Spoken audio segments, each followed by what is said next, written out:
welcome to our show. So today we have a very special guest for you. She is a very unusual story how she started from her corporate career to a journey into the motivational world. Today she is motivating people from across the globe. She has worked with millions of viewers across the globe, and where she specializes in corporate, she specializes in parenting, and so many other issues. And I'm very excited to talk to her today. So she's none other than Pollyana. Pollyana, welcome to our show. And thank you so much for joining us today. So, Pollyana, first thing that I want to ask you is tell us about your journey, how you started, and how did you think about getting into this motivational field? Well, that's a really interesting question, and quite honestly, it's a space I never ever dreamt that I would get into. It was a very organic process, starting from my younger years when I studied maths. I was very good at the subject. Did a maths degree. Actually, just did it to tick the box because it was a great subject. It would lead me into going to fabulous careers, and I pursued it, and I finished it. As most children, after graduating, I went into the corporate world, worked in different sectors: IT, computer programming, event management. But what was the most exciting step in my corporate world was entering into the event motivational field, where I was motivating staff who were very down in the dumps, who were very scared about certain changes that were about to happen to them due to the restructure of the company. So I worked along the senior management and saw what they could do to inspire staff about how they were feeling about themselves and how they were feeling about the journey. Honestly, at that point, something clicked inside of me. And it felt to me that working with people, empowering people, just by the way you speak, how you speak to them, not necessarily what you say, but how you say, can really change the way they feel. So it was a space I felt at that point I really wanted to enter. But as life has it, I fell pregnant. I had my first child, and we moved to Bangalore, India. And when I lived in Bangalore, India, I worked a lot in the event management industry. I made a lot of connections. I did a lot of charitable events, and again, working with people, working through different brands, connecting with people. I then had another child and came back to London 7 years later, which is when I was dabbling with so many different industries, fashion brands, working with different clients, various things, again, talking to people. Organically, I started teaching one of my friend's daughter maths. She was sitting a very tough exam, and she was studying percentages. And I kind of looked at her work and I said, "What are you doing? You're making this awfully difficult. It doesn't need to be that difficult. Let me make it easier." So she said, "What do you mean it's maths? Maths is so boring. It's so terribly boring, and it's so hard. I don't understand it." So I looked at a piece of work and I said, "Let me break it down for you. Let me make it fun. Let me make it so you understand it." And I sat there and I explained it to her. She suddenly looked at me and went to her mum and said, can she teach me maths? Can she be my tutor? Can she help me with my studies? Can she motivate me? So when her mum said to me, "Can you do this?" I was, "What do you mean? No, how?"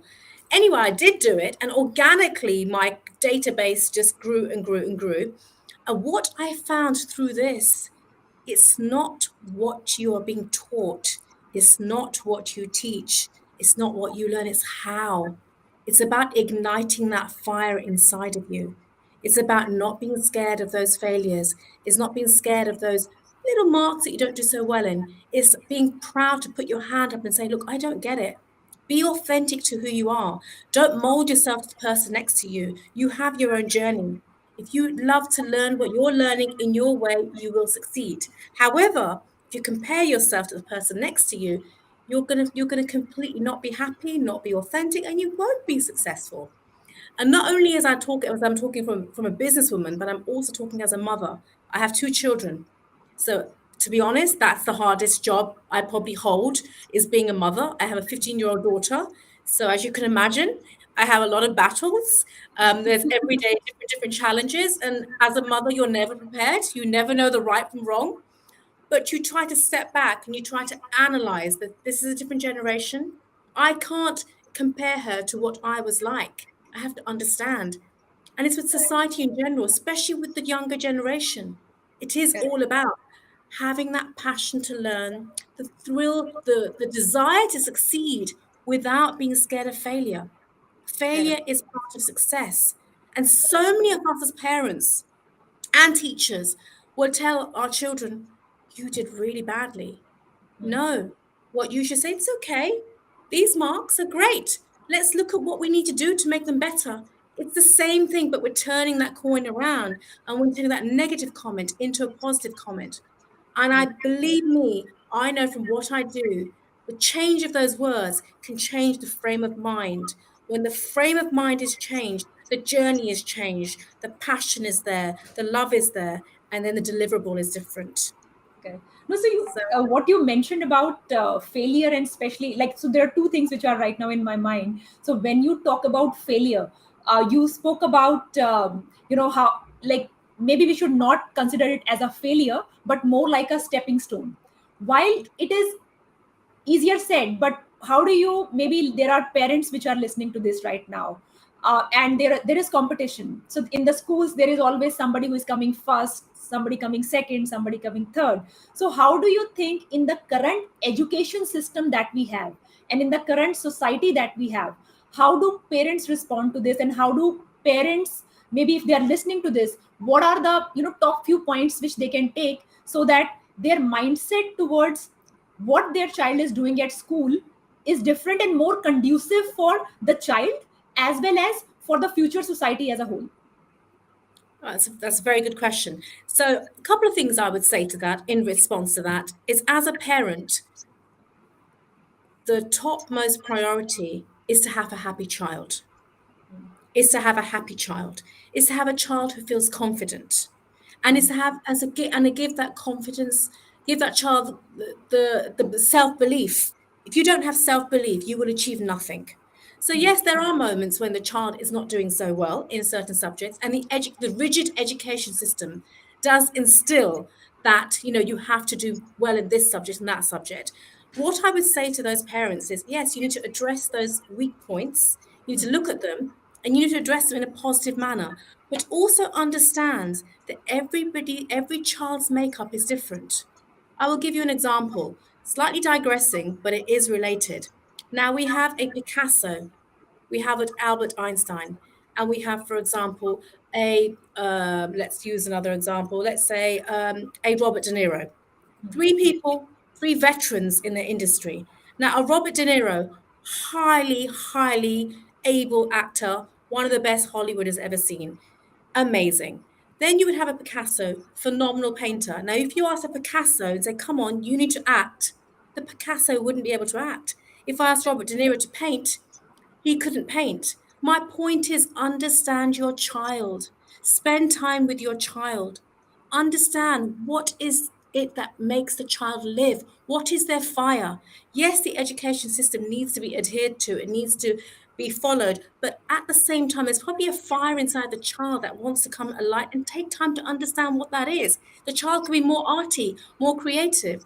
I know from what I do, because I teach maths, and maths is a highly academic subject. I teach children ranging from the ages of 7 till 16.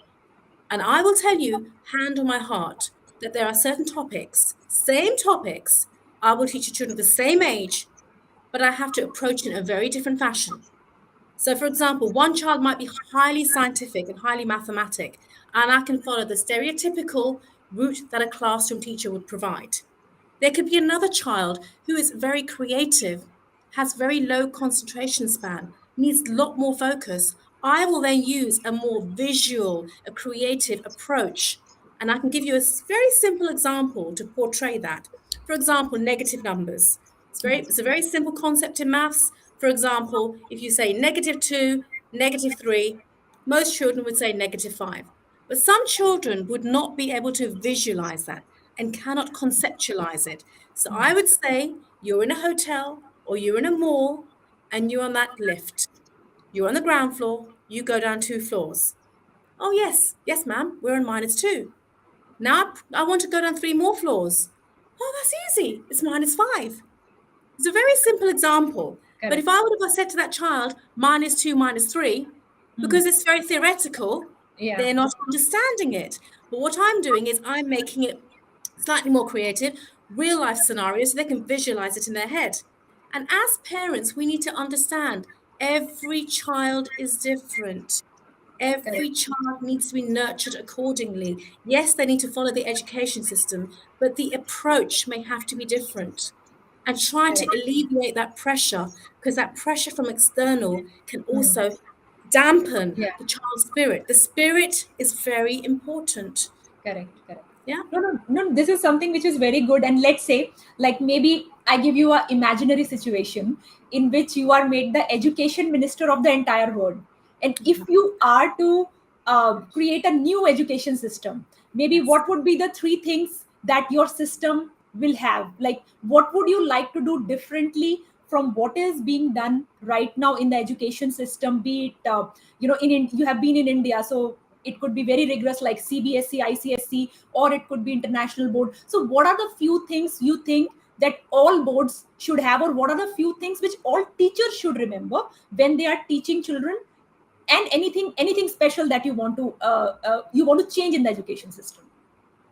And Priyanka, that's so interesting you asked me that question because my children and I had a debate about that, just that topic the other day over the dinner table. We were discussing it. And some of the things that we discussed and we sort of thought were rather interesting, especially in the current times. And that's really important to understand, parents, me included. I forget sometimes. When we went through the education system, the world was a different place. I didn't have Google. I had to go to a dictionary or a thesaurus or an encyclopedia. My children find that insane to understand that, Mama, you didn't have Google? How did you live? Trust me, I lived, I learned. So we have to understand the way they learn, what the current industry is in 10 years with artificial intelligence. Who knows what the industry is going to look like? We don't know. We have to evolve. Like Charles Darwin said, it is the survival of the fittest. We as parents also need to understand what fittest means. The industry, the world today is very different to what it was 10 years ago. It's a different shape and it will continue to evolve. But three things a school, I feel, if I had that amazing position, that would be just, rather empowering. First of all, I think schools, what does a school actually mean? For me, a school is an institute, is an academy that empowers a child. So by the time they leave that institute, they have a skill, they have knowledge, they have the confidence to survive in the outside world. It doesn't mean that every child has to be a doctor or a lawyer or an engineer and have those stereotypical academic qualifications. Because many children have those academic qualifications but know not what to do with them. Hmm. I think what a school should do is understand the child, what the child what the options for that child are, and nurture that child on that path so by the time they leave that school, whether it be they're a builder, an entrepreneur, an electrician, a decorator, a hairdresser, beauty, they have those skills in place to leave that school environment and have the power, the knowledge, the confidence to enter the world and follow their dream. And now remember, that dream, that path may constantly change, and that's okay. That's okay because the more you change, the more you learn, the more experienced you become. It's okay. Don't be scared to change. Change is one of the best things, but go on a journey.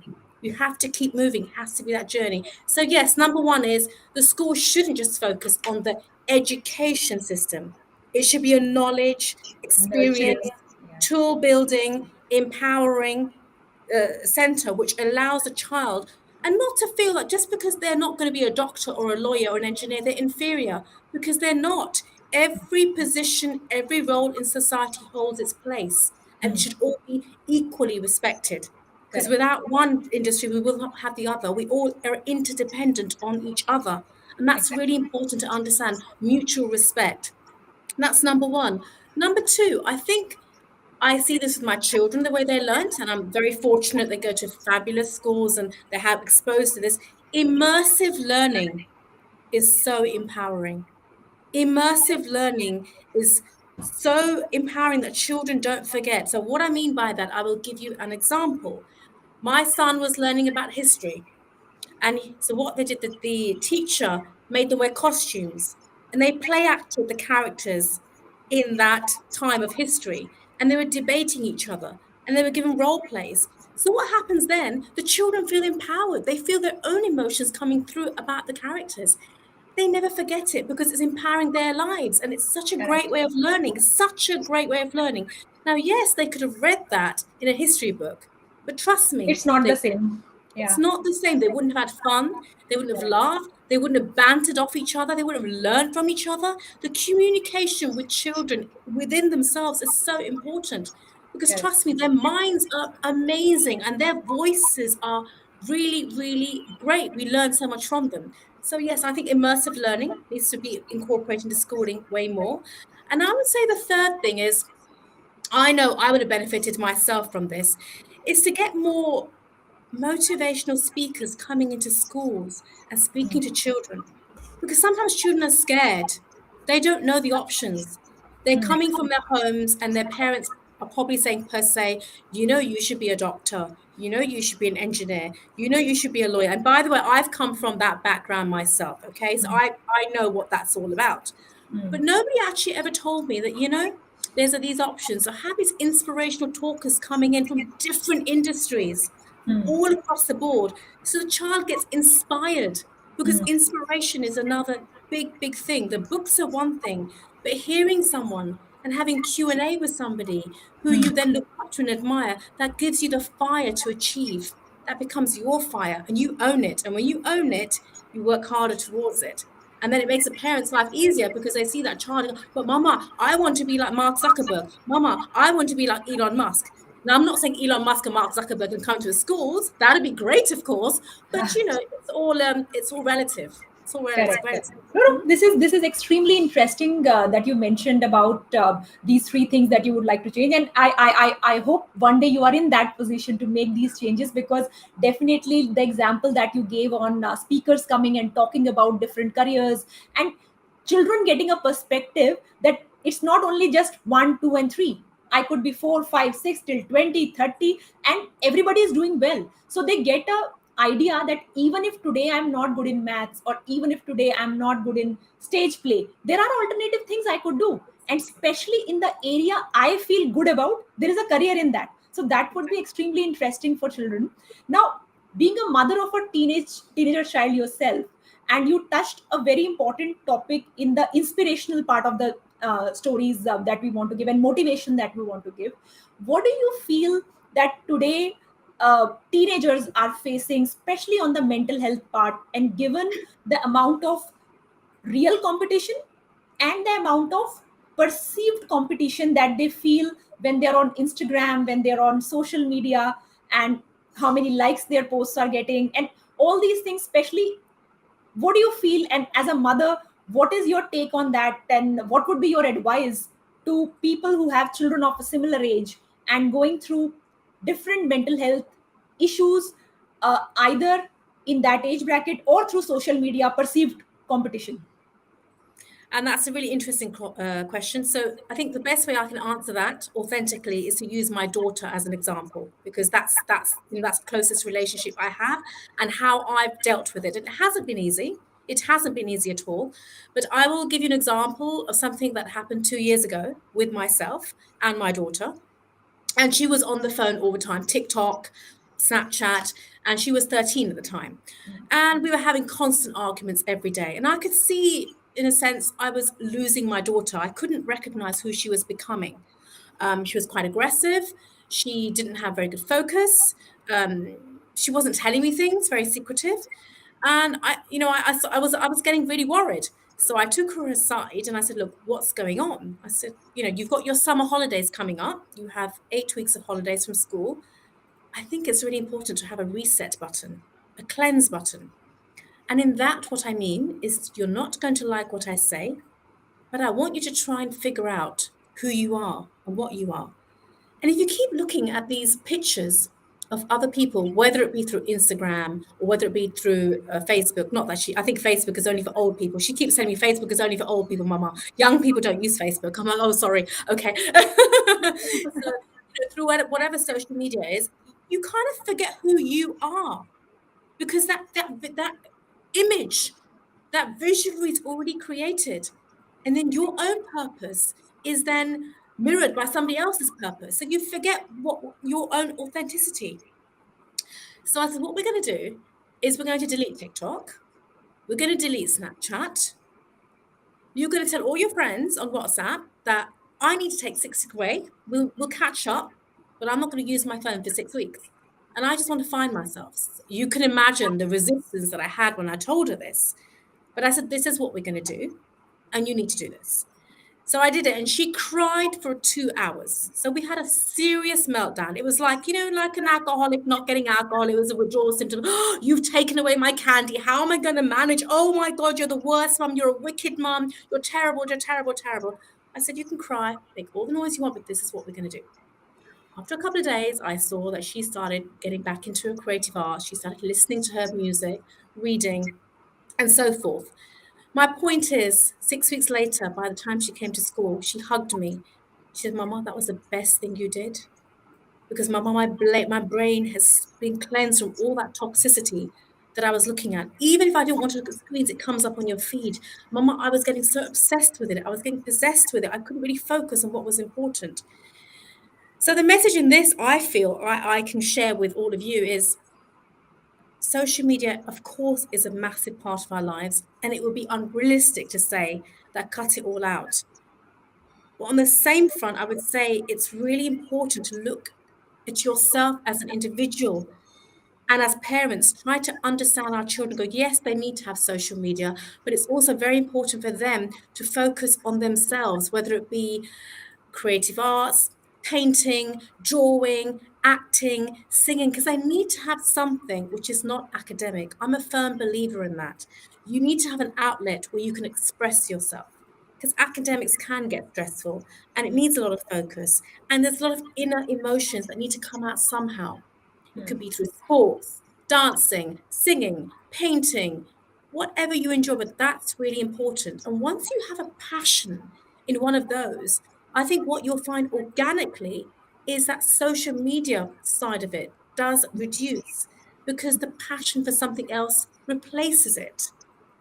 But Correct. it's very important for a child to understand you've got to create your own vision, you've got to create your own image.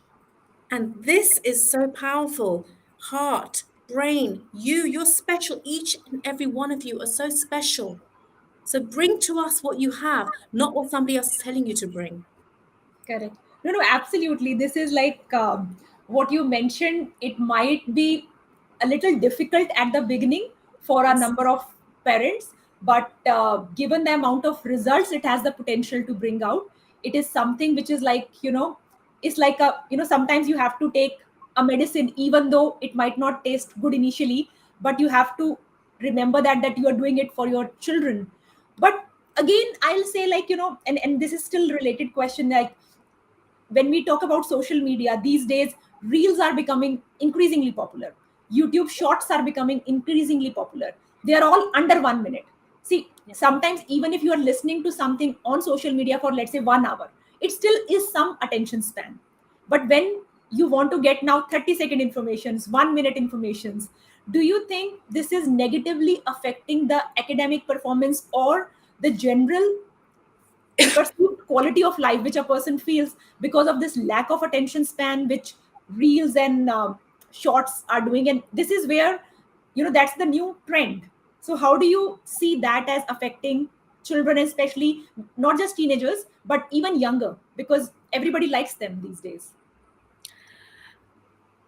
And I hear you. And it's you said something really interesting. It's a trend.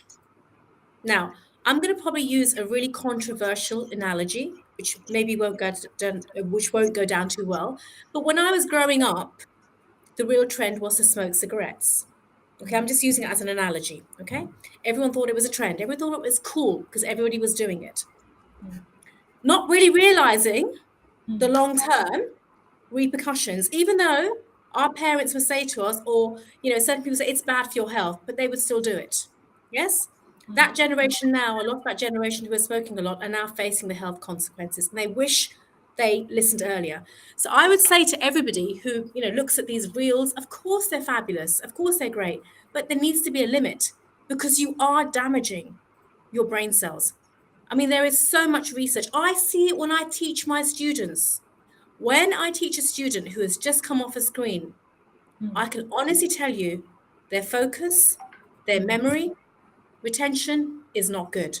If I teach a child who hasn't gone on screens, it's completely different. It's nothing to do with the intelligence of a child, it's what you put inside your brain. It's like if you go to a gym, I'll give you an example. If you work out constantly, your body becomes defined, you're toned. You don't go for a couple of weeks and you go back again. It's lazy. So, my point is if you're looking at social media all the time, your brain becomes lazy because as images and visions are made up for you, you're constantly inputting stuff, but you're not thinking for yourself. The brain becomes lazy. Then, when it comes to thinking about your work, your academics, it's harder work. So, in essence, you're making your life harder by constantly looking at those reels, constantly looking at that, and then trying to go, my God, why can't I remember this? Why is it taking me longer to revise this? It is absolutely a fact. And I know this from my own students. I can see it. So my advice and my guidance would be, of course, that needs to be part of our lives, but too much of it is really detrimental to your health. It's still a very new concept. We do not know the real repercussions in 10, 20 years, what all of this is going to do to us. We don't know. It's very new still. I'm a still firm believer. There's a lot of Wi-Fi, hours and hours of that every day. I'm sure it's not a good thing from a health perspective. Let's not even talk about the mental health, because mental health, we're looking at these perfect lives, which are not perfect, by the way. It's all filtered. It's all a facade. It's all a mask. It's not a good thing. So we need to understand, great, we can watch that, but we need to have a curb on it. Say 20 minutes, 25 minutes, and then stop it and come off it. And then maybe do something, ourselves, which doesn't Real. relate to Yeah. screens, anything at all. No screens. Read, listen to music, run. Exactly. Yeah, Correct. but that's important. And sometimes being bored is okay. My Yeah. children always say, Mama, I'm bored. What are we going to do? I'm like, you know what? It's okay to be bored every now and then. Yeah. The Just sit. brain, Just sit the at one brain place and. exactly. The brain needs a reset button. We need to reset. We can't constantly be stimulating things. It's okay. It's fine. Correct, correct, correct. No, no, definitely very interesting. And now we spoke about social media. Then there is one more sin or so-called difficult thing that parents of that age, children would face. What do you feel about?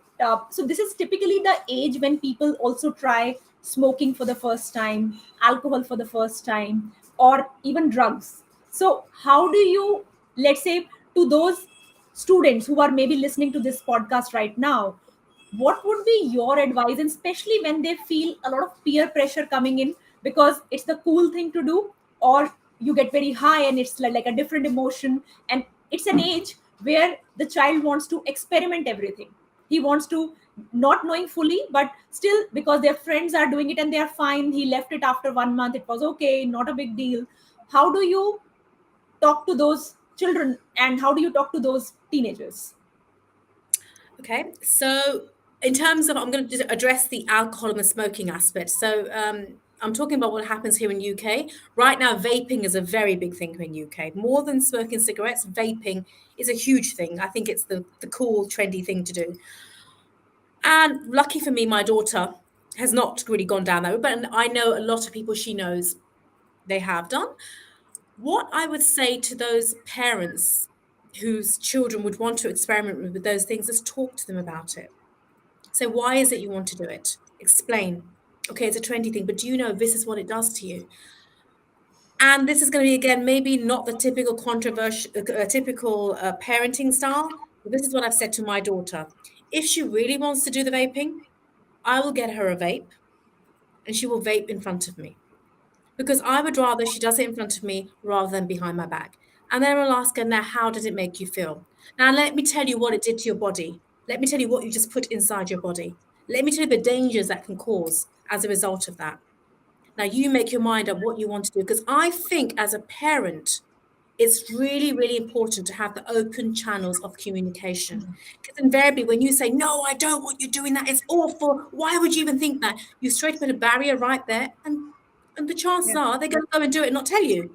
They're correct, going to do it anyway. Would correct, you rather not know and have those open channels of communication so you can address it to them, you can talk to them about it, you can explain the dangers, you can explain the pros and the cons? If it comes to something like alcohol, again, I've said to my daughter, if you want to drink in front of me. Bring your friends, drink in front of me.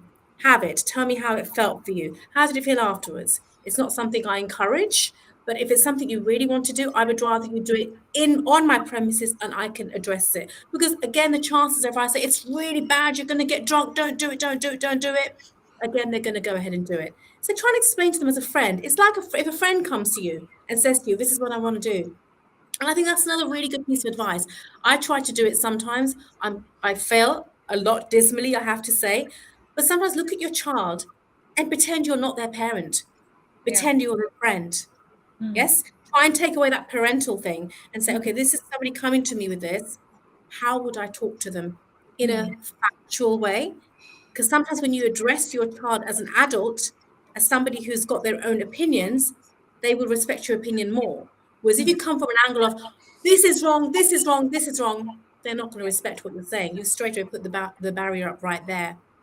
Correct, correct, correct. No, no, very interesting. And maybe, like, you're very right. Like, if we take this stance that don't do this, don't do that, chances are you will not know, and then they would do it. So rather do it in front of me, because then it's more like, you are being a friend to them, and then chances are that they will come and discuss how they felt. Okay, didn't feel that good. I didn't feel very good after drinking, and chances are then you can address it at that point in time rightly. So one more thing I feel, which is affecting the children, and not just teenagers, even children who are younger than that, is these days, earlier, like, so let's say 40 years back, you will find older people who are obese, older people who are unfit, but at children level you would see all of them are doing well, they're playing well, and they're not overweight. So you didn't used to find, like, very rarely would you find a overweight kid. But now so many kids are are overweight, especially in the developed world. This is happening more and more. And with the latest research that is coming on gut brain connection and things like that, do you think there could be a causal effect on the mental health, that why are we seeing so many mental health issues? Is it because the child is suffering from ill health otherwise, which is manifesting itself as mental health, or vice versa? Because what happens is, when we are sad or when we are depressed, we tend to eat more, and we tend to eat more junk food at that point in time. You would eat more pastries or more burgers when you are in a little bit sadder state of mind, and then possibly after doing that you become even sadder. So what roles do parents have to play in stopping the spread of this epidemic, given all the parties, all the children parties I go to, the things which they get offered is like french fries and mcdonald's and things like that? So what do you feel about that, and could it be related to the increase in mental health issues that we are seeing in today's day and age? And Priyanka, that's an amazing question because honestly, I think that is definitely. I mean, in the developed world, it's huge. And this, in my opinion, I believe there's numerous factors involved. Firstly, going back to your question about the school, that's the first thing that comes to mind. There is schools need to play a more active part in physical fitness. Hmm. Okay, it's very, very important. So it's important to understand that physical fitness doesn't necessarily mean to produce a Cristiano Ronaldo or a Roger Federer. We're not talking about that. We're talking about basic fitness for children. Hmm. That is part of the school's responsibility because that makes that child empowered into the world. If you don't have physical fitness, your brain won't work, your mental health won't be there. Physical fitness means running, jumping. When I was growing up, I had so much physical fitness. Hmm. But to be fair, I only had 4 channels on the TV. I didn't have a phone. I didn't have an iPad. I didn't have a laptop. So you can see where I'm going with this. It's the lifestyle that we lead in right now that is affecting these children. The options that are available to them that's so stimulating to the brain that everything seems so boring. When you have Netflix, Amazon, Disney Plus, you've got gazillions of channels.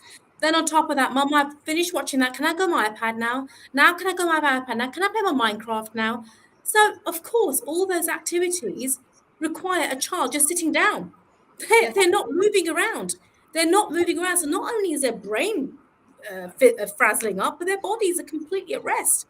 When I was growing up, I was on my cycle, cycling around. I was playing with my friends hide and seek. I was running around. And that was growing up. That was proper growing up. And in those, there was a reason. Not only that, I will say another thing. Because of the screens, not only are children obsessed with screens, but we adults are obsessed with screens. How many times have you all gone out to a restaurant and seen a family of four, mother, father, two children, all on their screens, It's all on pathetic. their, Like, not why talking to each other, not correct. talking, and or they're messaging each other. So how do you find out how the child is feeling? How do you know? How was your day at school? What went on? Who did you play with? What were the issues? What happened to raw conversation? Those screens have got, in my opinion, have got a massive contributing factor towards this obesity, to the lifestyle that we lead. Now, obviously, in the developed world, people are very, very busy, as they are probably everywhere. So convenience food is far cheaper than the healthier options. So it's also the diet that's been given to the children, and I think a lot of that has to be said for those big marketing companies, the big supermarkets, especially here in the UK. You always see the discounted food are the convenience food. Now, the organic vegetables and the fruits, they're not being discounted. It takes more effort to cook them, to eat them. So it's again all about educational. It's all about educating that food is better. And I personally think social media has got a massive part to play in all of this. How many times do we see a lovely burger and chips on social media, or a pizzas? How often do you see healthy food being displayed on social media? Now, this is a trick social media needs to understand. Those people who are posting all those use it to influence the children in a positive fashion. But I think a bulk of it is the screen time that is causing the obesity. And I think the schools, a lot of their homework will be on Google Classroom, will be on Zoom, will be on this. Again, requires a child to sit down. Correct, correct, correct. No, no, this is something which is extremely, all these issues would take one full episode to talk about, because we spoke about education, and because when we are talking about teenage children or children in general, it's not just one aspect in their life. So there is education, there is social media, there are their friendships, there is their mental health, what is it that they are eating. And while we briefly discussed all of them, and these are the things which a child of that age goes through, and these are the challenges which parents face at that point in time. I think what it does bring out is the important roles which parents play in this. What it brings out is what are the contribution, and if parents take a step back from the situation and then look at that situation and try to attend it, and not attending it in the heat of the moment. I think that is Exactly. something which I hear. And always having that love at your heart for your child, and then trying to see how is it I can best tackle it. I think that is one advice which I really feel could benefit a lot of the parents which are listening to you today. And Pollyanna, thank you so much for being part of our show. And I'm sure we are going to do multiple mini events in this, because drugs is a very big thing in teenagers, and we want to talk about that, especially the parents who are suffering. There would be various nuances in that. Education system, whether you talk about obesity, the food habits that children have, the social media, very importantly, the point that you mentioned, and which maybe other social media companies, if they are listening, they should listen to this, that how often do we talk about healthy things there. It's also a it's also something which our children are consuming at every point in time. And if we put out good content, then that is something which can make small changes, and that's how it adds up. No, thank you Exactly. so much. And I hope that we meet again and we talk more on all these issues. Thank you so much for coming on our show. Thank you so much. Thank you. Thank you so much Thank, for your time. Really thank, appreciate it. Thank thank, you. thank you, All the Paulina. best. Thank you.